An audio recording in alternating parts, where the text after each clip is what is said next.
are carriers fully transparent about their sustainability practices? Yes. Is cognitive overload a major causer of mistakes in supply chain? No. Do you currently rely on any manual processes that you believe technology has not yet been able to improve effectively? Yes, for sure, the drivers. Is Brazilian churrasco the best barbecue in the world? Yes!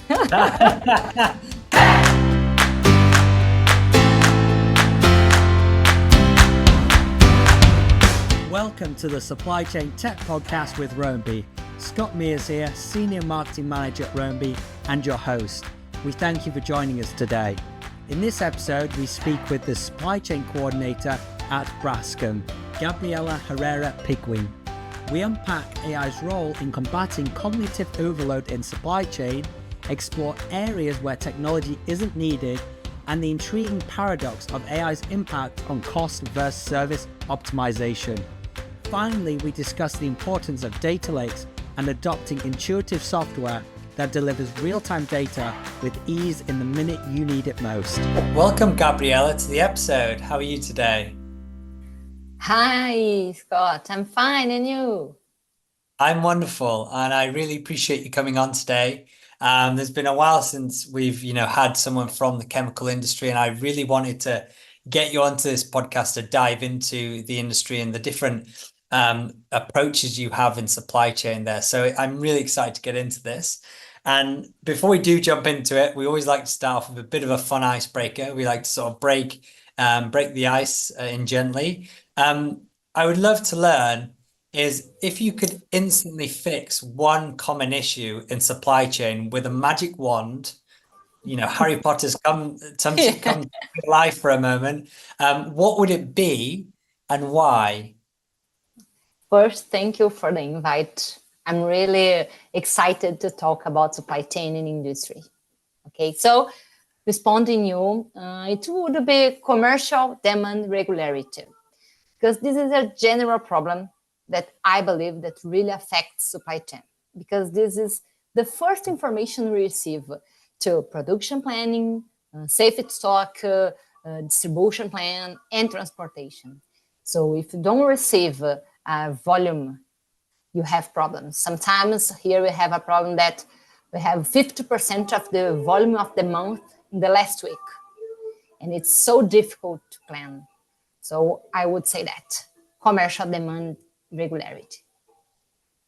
Interesting. That's great to hear. And I wish I could give you that wand right now to get rid of it, but it's, sadly we can't. Maybe one day. Maybe AI will create it one day for us. I hope so. Yeah, I do too. And now I want to dive into, the questions of this episode, and we're going to dive into some interesting things. And, AI is going to be a big part of the topic, actually, because when I was going through your bio and understanding what you do at Braskem, it was really interesting to see. So I feel that the subject of cognitive overload is really not discussed enough. The last time I had a conversation on it was with Mark Baxter, the CEO and president of CSCMP, the biggest supply chain association in the world, and he mentioned this conversation a couple of times to me on the episode. People are not acknowledging really the impact of cognitive overload on decisions that we're having to make on a daily basis in logistics and supply chain. And I wanted to understand really if AI could alleviate your micro decisions by automating routine decision making. This would, of course, enhance overall performance. So what micro decisions would you focus on automating first, and why would you focus on automating them first? Yeah, focusing on logistics, I would say shipping forecast, because we have a lot of numbers and a lot of routes to do here in Brazil. So it's difficult to decide what client I will attend first. So if we use the shipping forecast with the artificial intelligence, this tool show me what route I can attend first, based on historical data or the price of the client, and other variables that helps me to make a decision. And this kind of decision is a micro decision because I do it every day, many times a day. Because I build like 100 trucks per day. It's a lot. So I needed this help. So I believe that the artificial intelligence help us a lot at this point. And not just on the first step as build the product and put on road, but on tracking is important too, because the tracking refers about my service level. Because I have to arrive at the client at the time he asked me for. So if I don't use any technology, it's impossible to control. Here we use the machine learning, and I like why? Because machine learning suggests me some actions to do. Because the artificial intelligence, they show me the reports. But when we go to machine learning, they suggest me, oh, look at that. You have a problem here if you don't look. So we use both.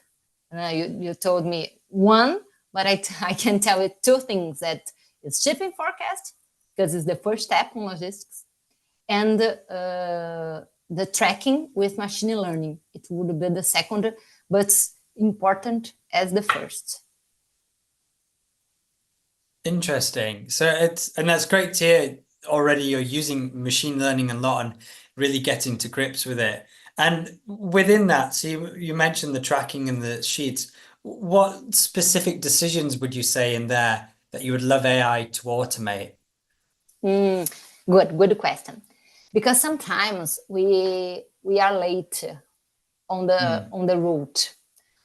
Sometimes the customer tell me, oh, Gabriela, I want my product in 5 days, but I can't do that for any problems. Sometimes truck availability or product availability. So I needed to communicate the customer, I won't give you in at this time. And in this point, I use machine learning because I have a robot here. So the robot tells me, oh, you are not arriving at the time the customer asked you for. So in this part, I can communicate to the customer, because the service level is I don't believe is not to achieve the goal, the data, the time the customer wants, but is to communicate. The customer feel more comfortable if they know about the delay. So if they know, maybe they will be more comfortable, they will change the plan. But if I don't communicate, I will have a problem. My service level will be worse than if I don't communicate. So here I use machine learning because I have many customers. So I won't communicate all of them. Just some critical client or a critical problem that I had with the truck or with the product. I don't communicate to everyone. So the machine learning focus me on the biggest problem, and I decided I construct what's the customer that I prefer to attend better, and then the machine learning day by day shows me what I have to do with these customers. Interesting. So that's really interesting because it seems like bolting AI onto that piece that you currently do could inform, because like you said, you have many customers. That's a lot of people you need to communicate to, and a lot of the time just to keep the service positive is just to inform. And that we have the exact same experience. And it seems like if we just bolted on AI on that piece where it can inform these machine learning information that's coming through to say, hey, this is why it's late, or this is where it stopped. This is why what actually is waiting for something from you. That's going to assist your workload and not having to make all these decisions on, when to send the information and keep an eye on it all the time. So that's a really good use case there that I know would help a lot of companies. For sure. If you do without a technology, it's insane. Yes, I totally agree. And I'd be really interesting as well. How do you currently today manage and overcome cognitive overload in your team? I'd love to know. And you don't necessarily have to talk just in the terms of tech. It'd be interesting to see, part of your culture and how you personally with your teams, Yeah. overcome. This is an important point in operation areas, because as we know, working the end of the team as transportation operation is a big challenge, because I had experience in other areas as planning production, planning logistics, and I know that all the bottlenecks end in the logistics, for sure. So we have to maintain the team engaged. But that's the point. How? How we maintain the team engaged. And I believe that be transparent with the team is a good way to make them engaged and with strength and to achieve the goals. I used to talk about the priorities of the company every time, because it can change a lot. It can change a lot of times a month. Once, twice, we change the priority, or the strategy. And if I'm clear with my team, hi people, we changed it. Now we go by this way or this way. The team feel more comfortable to work, more confident. We are together in the same goal, in the same problem. So I like this kind of communication, if I can say like that. And on the other hand, if you have automation and optimization tools that helps the day by day of the team, you can help the team to make the day easier with less pressure. And one more point that I think is good, it's difficult to construct, but it's good, is to define roles and responsibilities. If you have this defined, perfect. You are working 100%. And another area is working 100%. We don't have one doing 150% because another area is doing 50%. You don't have this scenario. So roles and responsibilities are fundamental to have a process defined and working in a good way, and the team engaged with us. I think it's this. That's great. And, it comes down again to that transparency you were saying in the first question as well. It's keeping transparent that information to everyone. You're all in the same boat, we would say in the UK. We're all in the same boat. We're all moving this boat together.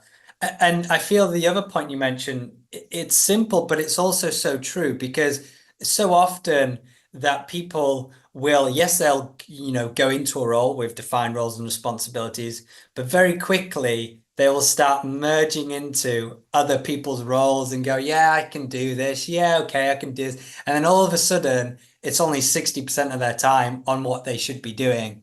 So it's, people, it's important to really think about that last point you made as well, because, keeping an eye on that. And for example, we use an OKRs program, something that Google made very popular. It's a sort of goal setting program where all the company, it leads down to all the way to every department, every employee. So you know exactly how you're impacting the end goal from the CEO. And it's a really nice way to make sure you're aligned and you keep within, we have check-ins. Is there something any sort of program you guys use as well? No, we don't have a program like that. Gotcha. It's more like you just weekly catch-ups of the team like this. Yeah. Yes. Keeping communicated. That's Just great. talking. Yeah. And Well, then. at the end of the day, that's the most important. That's the most important. So now I want to sort of discuss where AI and technology advancements are going to struggle to support us, or maybe don't even have a value in supporting us. So what would you say are maybe some things you've seen in supply chain today that work well enough, therefore you don't really see any value in taking it over with technological advancements? I will repeat what I told in the last question. I think it's communication, because we all have problems in our process, in our areas, and if you discuss, if you understand the problem, you can change the scenario. And this part technology can't do this for us. We can't decide with technology. We can't understand the problem or finish the trouble. Technology won't do this. So I believe if you communicate, and it won't change. You will have artificial intelligence, machine learning, and many things, ChatGPT. You won't change. And I believe that another point is the data analysis, because the technology constructs these reports. But a great report, a complex report, but to analyze them, the expertise of the process, and to read the results, is only people can do. So I would say that we use a lot of the expertise of our expertise, and it won't change. Interesting. So you like to leverage the technology to produce the data, in real time, get it in front of you. But when it comes to dissecting that, you're saying that should rely on a human dissecting the information, dissecting what went wrong, what went right, and then collaborating with that team. You're saying that should always be human, not introducing AI to automate that as much. Yeah, I like this way. I appreciate this process. Yeah, which I can totally understand, with us doing it for so long as well. And it's always the argument, right, with the advancements of technology is how human can they be? They're very logical, aren't they? And there is a human touch, the service level of getting things on time, that customer service aspect of explaining, what's going on. Can AI do that? Probably not at this moment in time. So it is important. I like that you're still valuing that human touch, but also acknowledging the power of technology. I totally agree. It's that balance. It's getting that balance right. And I think it's going to take us time to figure it out. Some companies maybe go too much tech and some others maybe too little. And it may take some time to understand that. Yeah. And I think they are a perfect match, technology and human. It's perfect together. Yeah. Yes. Yeah, I agree. And moving forward, I feel this is maybe we've covered this a little bit, but with AI being so logical and so cost focused, do you worry with AI models being introduced more and more that they may ignore the service level importance of your supply chain? Because that's a worry, isn't it? If AI comes in, just focuses purely on the cost, purely on efficiency, and not on the service level aspect, it could make some decisions that may disrupt relationships. Does that make you reticent to take on all these models, or do you always have a process where you'll test them first to understand that they're, not going to interfere with your values and mission? We have two processes. I call SNOP and SNOE. You plan and you execute. Yeah, so I will explain both. First, I believe that the artificial intelligence gives us a way to work. they show me, the reports showed me, oh, this is the way, looking for costs, looking for the best way to work, or what's important for the company that moment. So it is helpful. And I call the tactical planning. It's the perfect one.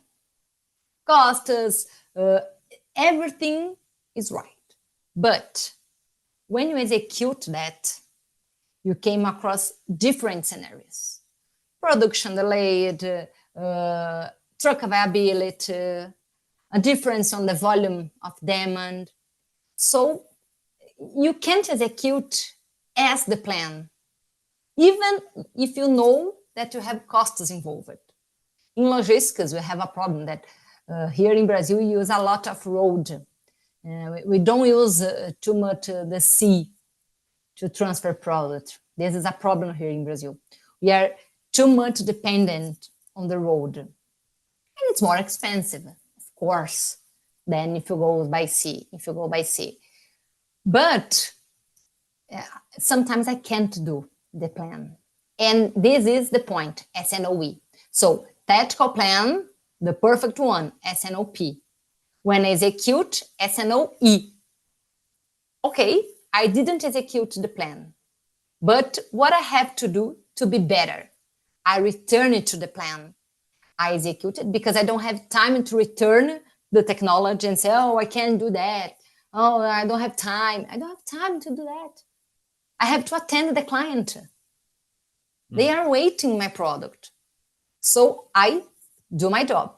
And then I return to the plan. If we do this cycle, I plan, I execute, I return to the plan, I believe we can do better next time. And then maybe you will be better in costs, you'll be better in performance. But we can't exclude this execution. It's not perfect. I can't follow the plan 100%. And this is the point. But I don't think it put the technology on check. Because if I can do this returning, this cycle, I will do my best. I will understand why I couldn't execute. Oh, okay, let's talk about that. I have a truck problem. Let's put this information in the tactical plan, in the technology, and then we do this cycle, and the process tends to be better, tends to reduce costs. And you have both technology and look to the service level because I'm executing what's possible, and good costs. Interesting. That's a really nice summary of an approach of it, and I like again how real and realistic you're being with what you can achieve and not achieve. It's really good to hear. And you mentioned something about ocean. I just want to ask one question about that I found interesting. You mentioned in Brazil you don't use ocean shipments as much. Can I just ask why that is? I think that'd be quite interesting to listeners. Yeah, I believe we don't have sufficient ships to do, because we export, and that's fine because we use the same ship as all the world. But when we talk about sea in Brazil, and I have to go to the south, to the north, for example, or south to the middle of Brazil, we don't have sufficient ship for all the companies to use the sea, So, and I have another point that's important. The process, documentation, the laws to use the sea is it's too much difficult if you compare with road. If you go by road, just have a document, one document. Right. If I transfer by sea, I have more than 5 documents. So it's difficult. I have a difference on lead time.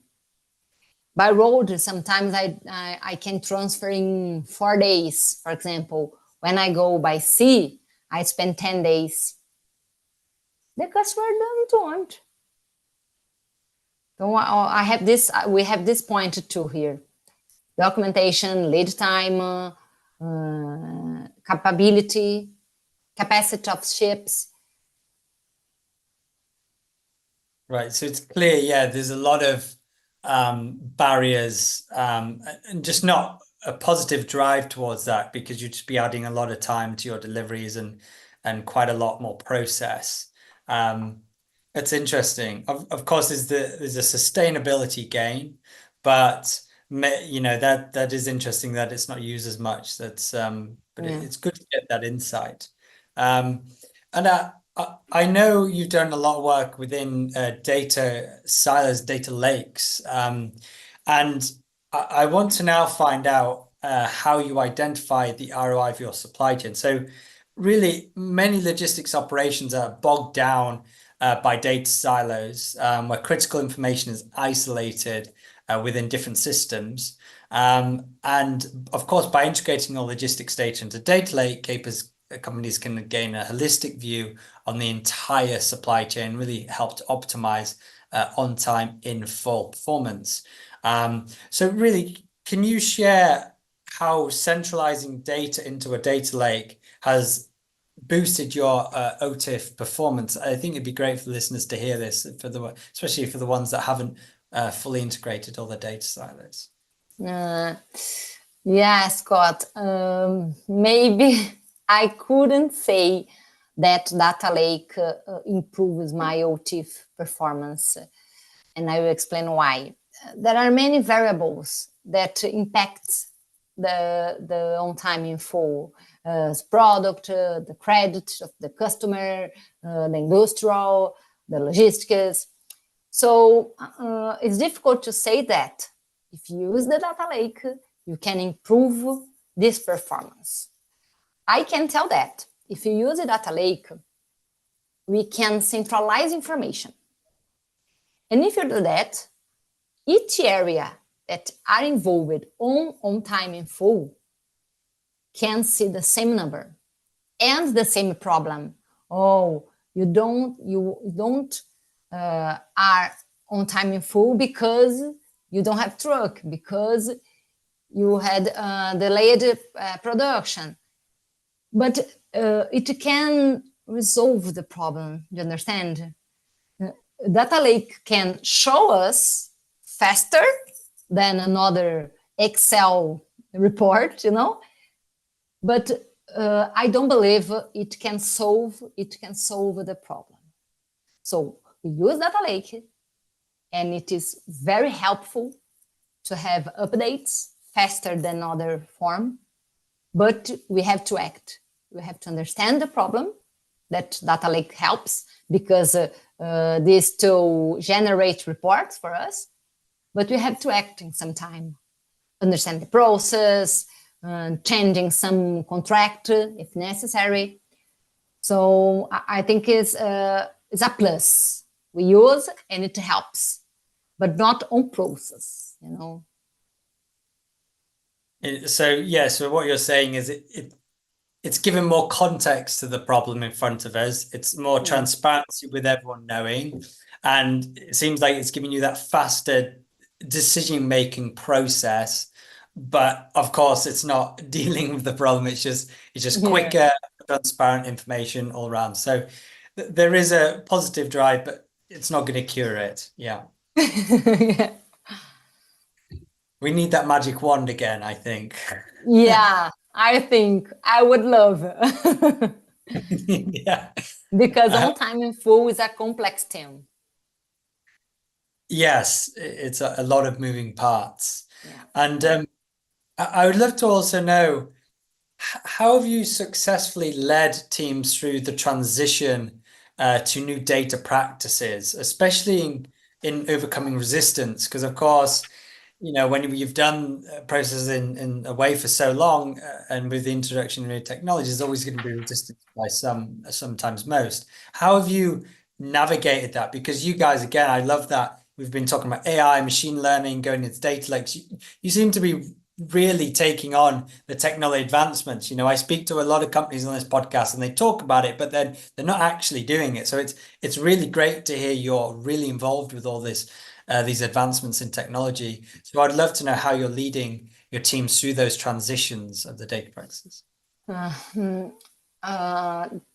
believe the big challenge here is to show that these IT facilities, if I can call like that, exist to improve our daily lives, making projects stronger, smarter, and to reduce our routine time. But people are afraid of that. I don't know why. I think if you think about the people that don't work with that or don't know how to use this technology, they feel afraid of losing their jobs. And I can understand because people need to work, yeah. But I used to say that if you are a person that have skills on analytic data, and if you know the process, if you have knowledge about some process, you successfully will waive the surf technology. Because we have people that study to do this, like data engineering or data scientists. They study to do that. They study to construct their things. But my concern, I need people to analyze them. So if you have these skills, you don't need to be afraid.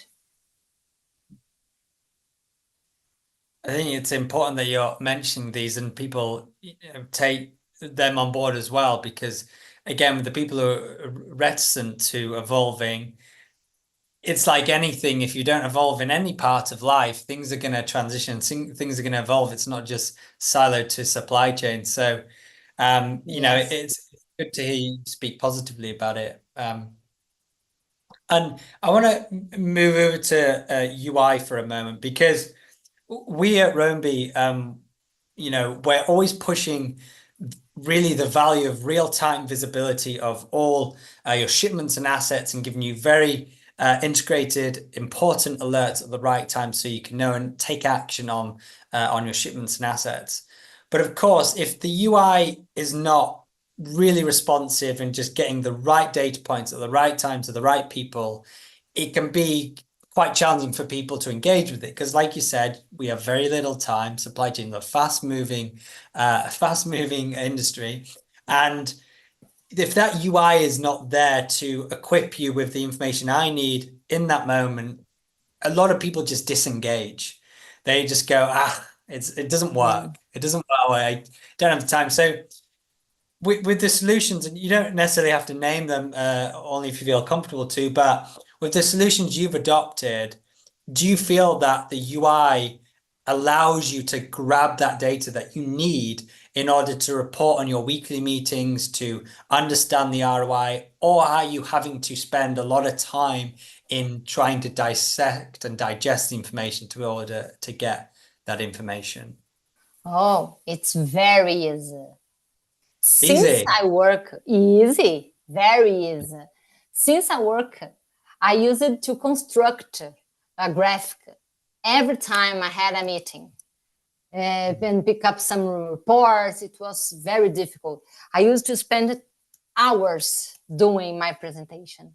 Nowadays, we have online indicators. It's fantastic, you know, because you have the artificial intelligence that put my reports updated online. It's online. So if you invite me to a meeting tomorrow is Saturday, or Monday, okay, I'm not worried about that, because I will open my indicators, my panel. I will see, okay, everything's fine. I will understand if I have a problem, just to prepare the speech, you know. But I'm fine. I don't have to construct anything. It's wonderful, because I have used this. I can use it this time to do other things.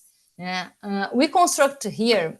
I don't know if you listen about that. The BSC, Balanced Scorecard. Right. Have you ever known? I've Yeah. not.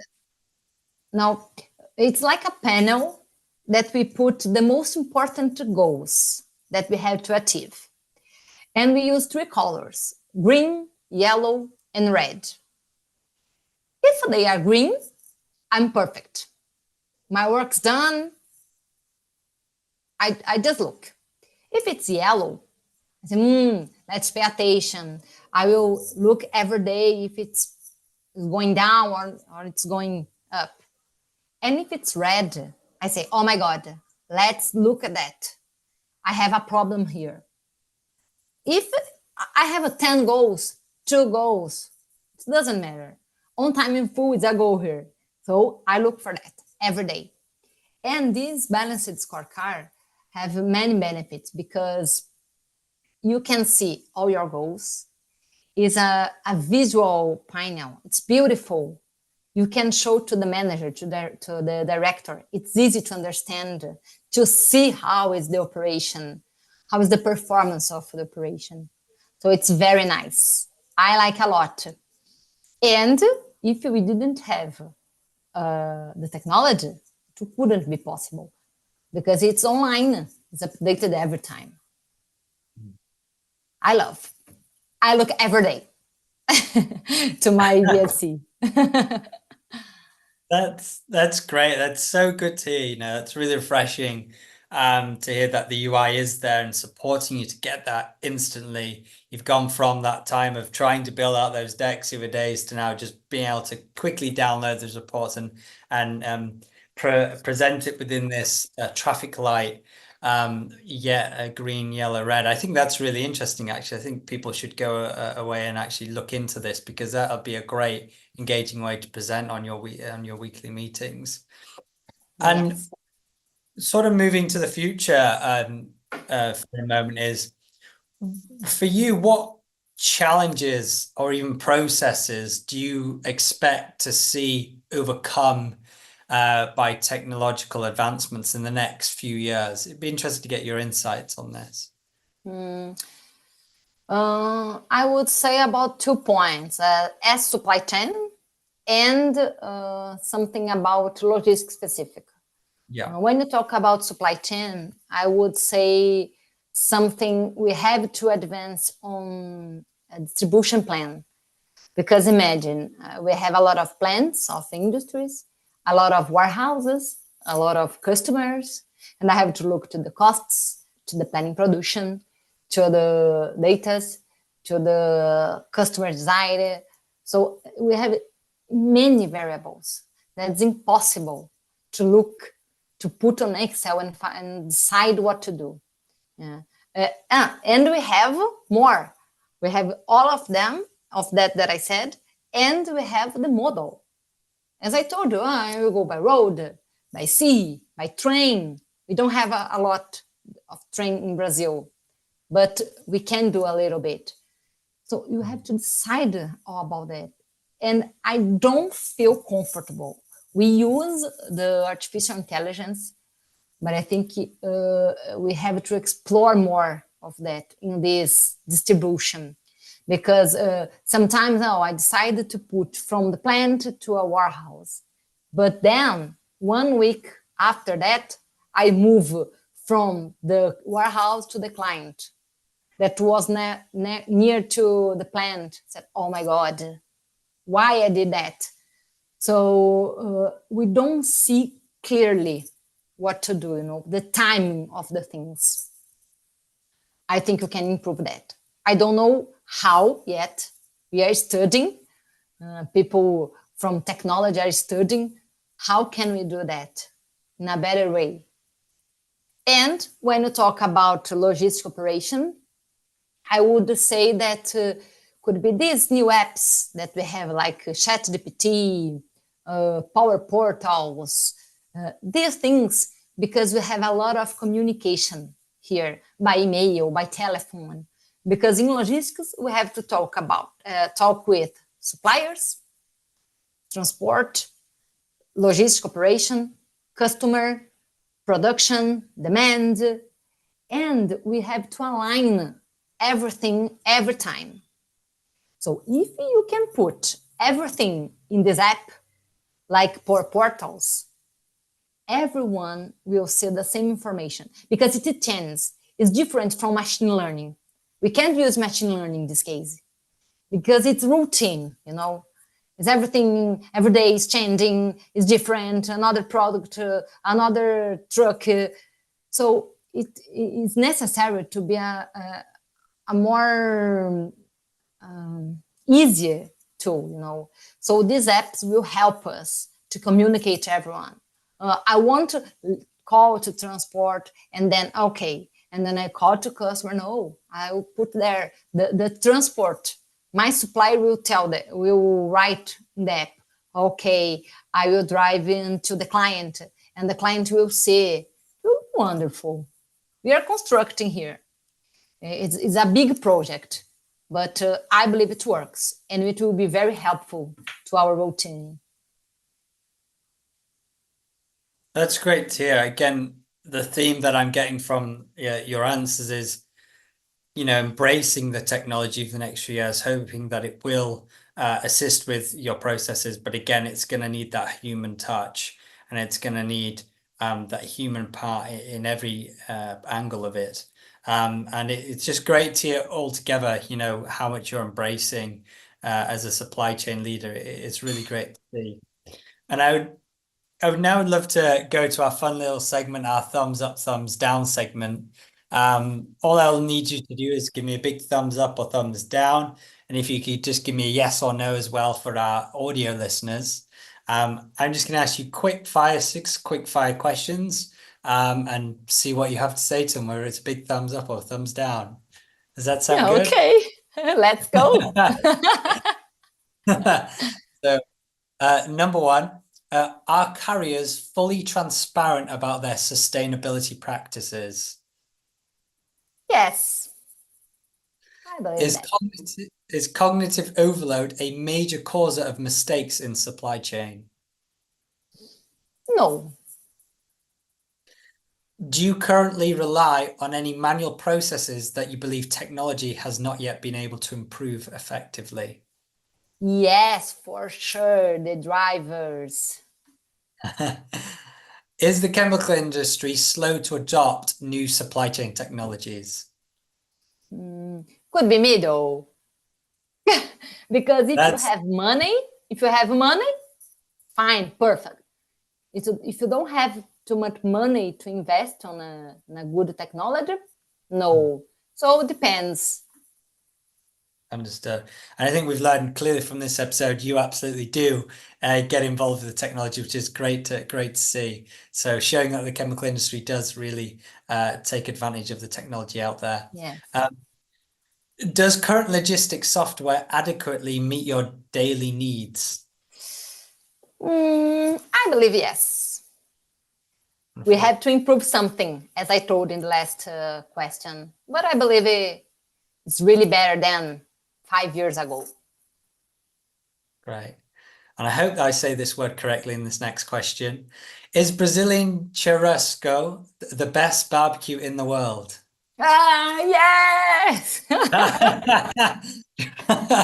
That's great.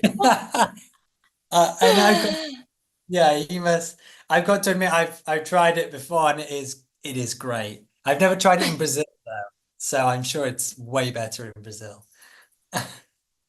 It's a good food here in Brazil. It's good. We really appreciate.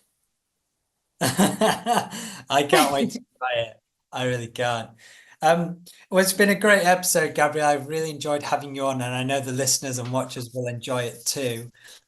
Just if you could let the listeners know, where can they find you? Is there any interesting projects you want to let them know about? Please just let us know where they can find you if there's anything you would like to let them know. Okay. You can find me on LinkedIn, Gabriela Herrera Piguin. And when we talk about projects, I would say that we are studying blockchain to do some payments in logistics. That's another trouble in our area.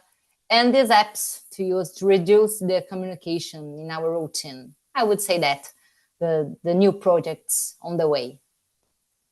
And that's it. I really enjoyed our podcast.